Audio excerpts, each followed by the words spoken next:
Hey everyone, Matt here. I'm here today in Seattle with a good friend of mine, Alec Matias from Pawzii, and we're going to talk a lot today about some good entrepreneurial advice. Um, Thanks for joining us, Alec. Thanks. For the viewers that don't know what Pawzii is, can you explain like what Pawzii is and what problem you're trying to solve? Sure. Pawzii helps animal shelters and humane societies.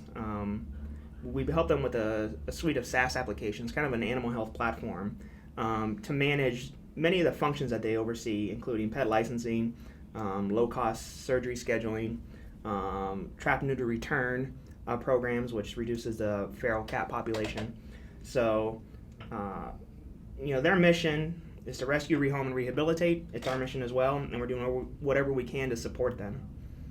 Cool. So it sounds like you're building software and a service to empower animal shelters to make a difference with animals in this world that need it. Yeah.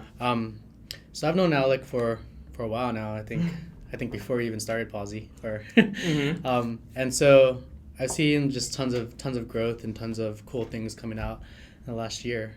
One of the challenges entrepreneurs face is they have an idea and they just don't know where to go once they make that idea. And I see it all the time. So being able to see the progression that you've made, it's one of those things where it's just really awesome. Curious to know, how did you go about starting Pawzii? From idea, you had the idea. How'd you go about? Walk me through the process of actually what you did to actually start getting it built. Yeah, I would say the idea came actually after the wanting to start a company. It's something I knew I wanted to do for a long time. I worked at some large companies before that really required a lot of my time. So for me, it was a situation where I knew I had to quit my day job to actually be an entrepreneur. So that was step one. So I left my last company, Zillow, about a year and a half ago, almost 2 years ago. And then there was just about a few months of just me not knowing what to do and how to do it, and then really just started okay, I need structure. So I made some structure for myself to start accomplishing some goals, which included increasing my programming skill set so I could build the product I want to build, and then also build my network. So just going to a ton of networking events. And once I started going forward on these things, it started opening up opportunities. And I was able to discover the problem these shelters have with their software. It's all based in the 90s, very cumbersome. It's very hard for them to really work efficiently. And so I went out and validated that even further using Steve Blank's customer development framework, which he has a whole series on Udacity if you want to watch it. And then I recruited Elmer, my co-founder. We're in a programming boot camp together called Code Fellows here in Seattle. And we just started getting to work, and we just made it a full-time thing. We moved in together. We worked out of an apartment, and it was just our main focus every day. And it's finally leading to where we want it to go. So it sounds like in the beginning it was, you're by yourself, kind of just hacking away and trying to absorb as much knowledge as you can about just how to create a company and how to start a business. And then, you got Elmer to come on as your co-founder. One of the biggest challenges I also see is a non-technical co-founder looking for a technical co-founder I see it all the time. It's really tough. And I've seen non-technical co-founders go over a year without even finding their technical co-founder. So how did you convince Elmer to join you as your co-founder, and kind of, it's a big thing to ask to move in with each other, kind of dedicate full time to building out something brand new. How did you do that? So with Elmer, it was a relationship we had before as friends that we're able to say, all right, we're both in this place to make this commitment together. I think it's very interesting in the Seattle area. There's a lot of, it's entrepreneurs. They find it tough to escape the Microsoft or the Amazon, right? There's a safety there, and I've had that before in other jobs too. So making that decision to quit, it was something we both did. We both made a decision to attend Code Fellows, which is to improve our programming skill set. And then we were working together out of the Code Fellows offices, for the next month after Code Fellows, just continuing to learn, and we just built a rapport, and then it was a no-brainer at that point. It was like, hey, let's work together and make something happen.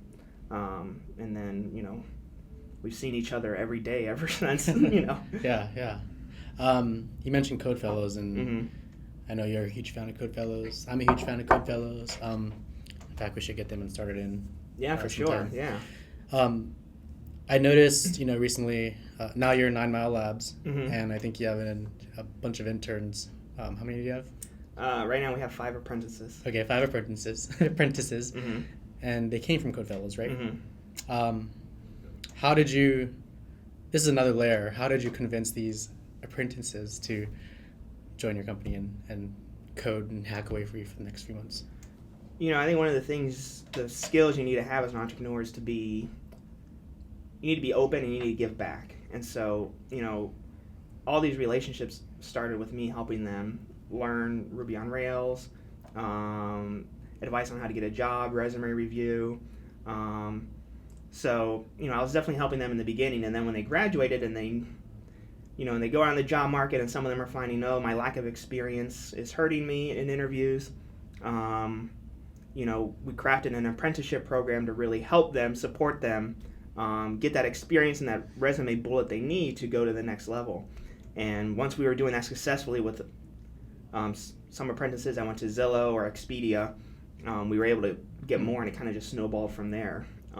Interesting. So that was our approach. So, give back and you'll get back, right? Yeah. No, that's awesome. I love it. So what's one of the biggest challenges you think you've had in the last year just doing Pawzii?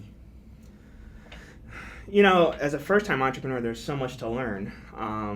So it's been slow in a lot of areas, but when you put in the effort, right, you hear it all the time, practice makes perfect, or, nothing, everything's hard, right? Nothing comes easy. So being able to embrace that and just make it, you got to break out of your comfort zone every day. Those are the things that were difficult to overcome in the beginning, but once I did, it was great. So, for instance, I made it a point every day to go to some event in the area and meet someone or learn something. Just by going out, opportunities arise. I'm a big believer of the click moment where, it's those intersection of 2 random ideas that create this click moment to then create something bigger and better. So I'm always out in search of those. On top of that, transitioning from an engineer to a, purely CEO, never touching code, that's tough, and there's a lot to learn there.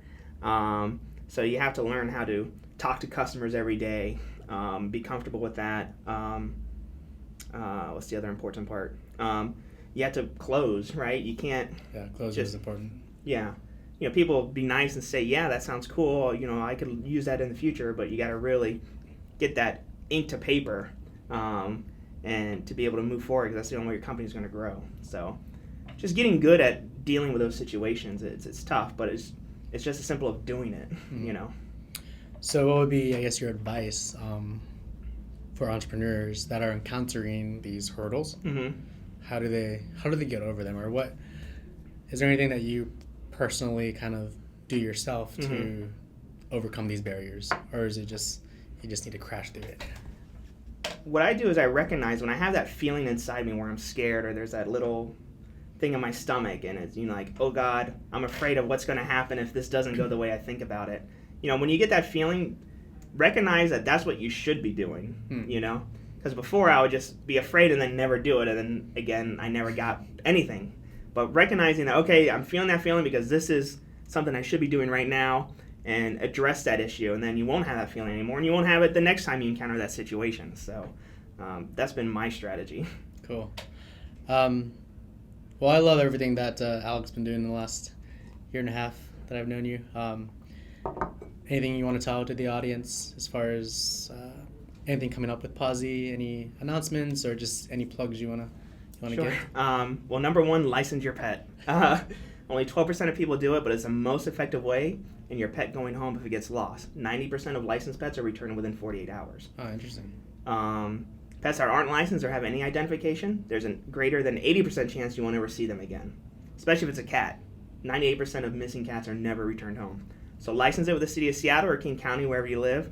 Talk to Pawzii to help you do it. hello@pawzii.com. And, we're always interested in working with animal advocates or, just passionate animal welfare people. So if you're in the area and you want to get involved, please, reach out to me. Cool. Well, thanks so much for joining us today. Yeah. Happy we could get Pawzii on our list of companies started in Seattle. Great. Thank you, Matt. Yeah.